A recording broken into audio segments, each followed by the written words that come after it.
Alright, I'm going to go over a couple items you need for the trail.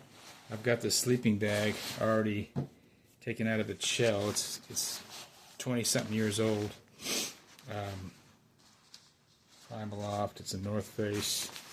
Orion, which I don't even think they make anymore, but it does tell you, the ratings. Yeah, I'm showing that. Definitely good for Alaska. And of course, you're going to wear something when you're in the sleeping bag. But really great. I've had this, like I said, 20-something years. But it rolls up into a waterproof bag, which then goes into another bag for carrying. So, you stuff this into a kayak, which is where I've used it. And for really easy to put away. I'm just this kind of goes whichever way. But it goes, oops, I'm knocking the thing over here. But it goes inside this bag. I won't do it now. It goes inside this bag, and this bag goes inside this bag. So, fantastic piece of equipment. This seems a little bulky to carry, but I tell you what, when you're on the ground and it's hard, it's nice to have a little extra padding. I've tried the inflatable ones, and they're okay, but they, if you're doing an overnighter, it's pretty flat ground, not cold ground, that would be fine. When you're getting into more harsher environments, something like this, you're going to be thankful for, because it's at least going to isolate you from the cold ground. But it's not that hard to put onto a backpack.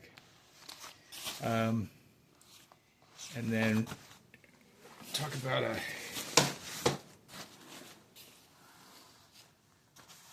higher dollar item. I spent the money and got a big Agnes tent, and the reason I did is it's a 2 to 3 man tent, but it's very lightweight. This is the ground pad for it, and various accessories. But I did a trip with like a 1-man tent, and while it was light, and this isn't much heavier than that 1-man tent, and you get all that extra capacity. We're talking about, I think, ounces. Maybe if it's a pound. It wasn't. It was surprisingly not that much more than a single-man tent.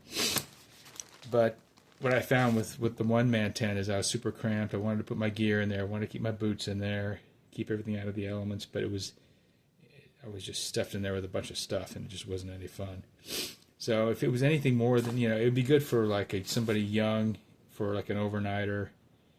It would work out fine. But if you're going to be out in a week and you've got some gear and all that stuff, you want to have something bigger. And this fits the bill.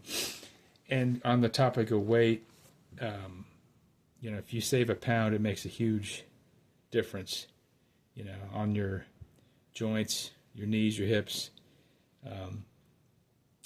because what adds the weight is water, probably the most, some food and your supplies, and it adds up. So if you add all that stuff up, in your calculator, before you know it, you can get a 35-pound pack pretty easily. It doesn't take much. So if you can save a pound here and a pound there, it makes a difference. So like I said, this is not cheap, but for me, wanting the extra capacity without that much more weight, this was a good choice.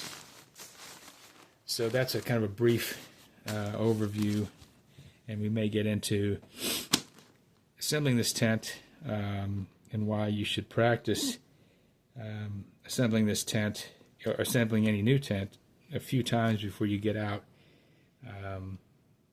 on the trail. And if you haven't done it in a while, also do it, because odds are you'll be doing it just like you can almost count on it. It'll be dark, it'll be a rainstorm, it'll be windy, and you're sitting there with a headlamp on, trying to put together a tent, and where stuff is blowing everywhere and it's muddy and it's a mess. And that's not the time you want to find out, or try to figure out how to get this thing put together, because sometimes it is a little bit tricky as far as directional, which way the poles go, and you just have to have it down. So we may do that, just put put this up and kind of show you how it's done. So that's all for now.